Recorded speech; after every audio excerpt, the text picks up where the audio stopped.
21 जुलाई ममता बनर्जी के पुकार पर इस साल 2024 में 31वां यौम शहीद दिवस तृणमूल पालन करने जा रही है।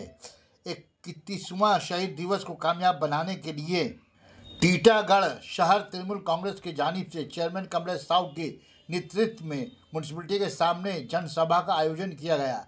चेयरमैन कमलेश साहू, साबिक चेयरमैन प्रसन्नतो चौधरी, CIC कौंसलर हजरात के अलावा अवाम और तृणमूल कर्मी उपस्थित रहे। आप सब लोगों ने तृणमूल कांग्रेस का साथ दिया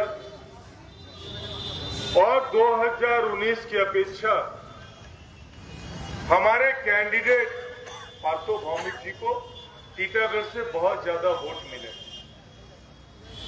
यूं कहा जाए तो 2021 में हमारे यहाँ के विधायक राज चक्रवर्ती जी जीते थे।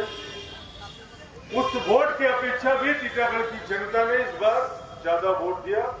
मैं एज ए चेयरमैन, एक तृणमूल कांग्रेस के कर्मी के हिसाब से मैं आप सबको हृदय से धन्यवाद देता हूं।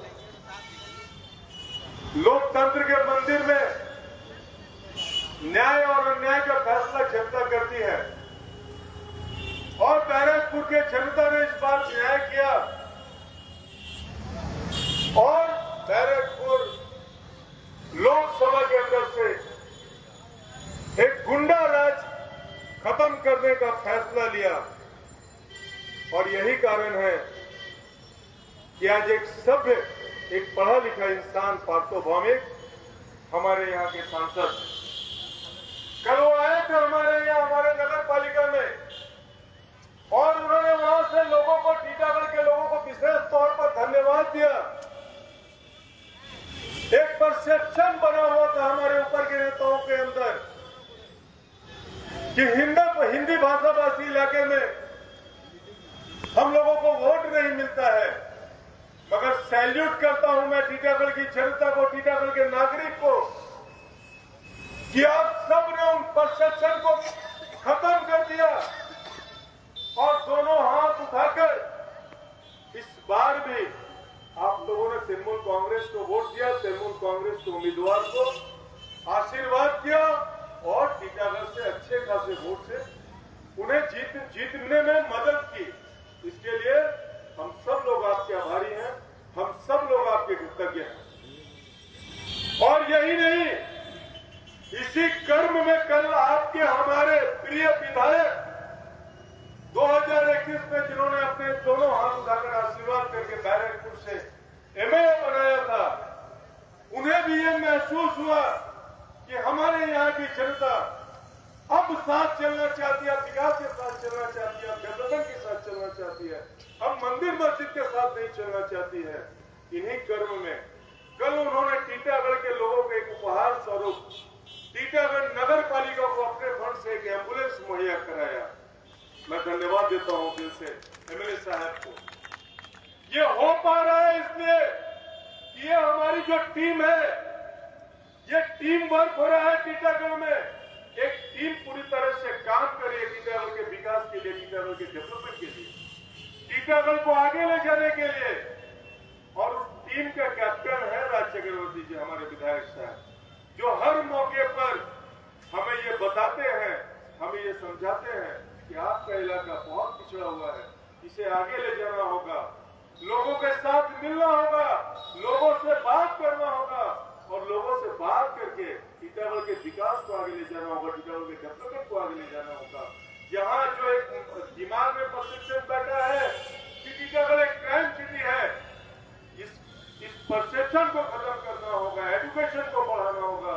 और इसी क्रम में हम सब लोग यहाँ जितने लोग बैठे हैं, हम सब लोग काम कर रहे हैं।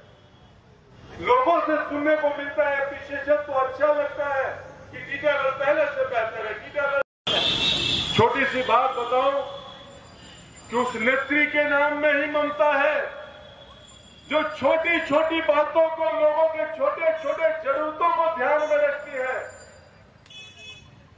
और यही कारण है कि आज से 31 साल पहले जो 13 जवान शहीद हुए थे, वो उस समय कांग्रेस के जवान थे, कांग्रेस के कर्मी थे और हमारी नेत्री उस समय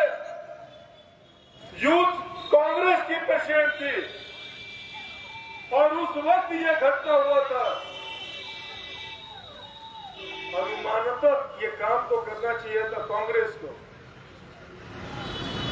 लेकिन अगर कांग्रेस नहीं होती तो आज तृणमूल कांग्रेस का जन्म नहीं होता।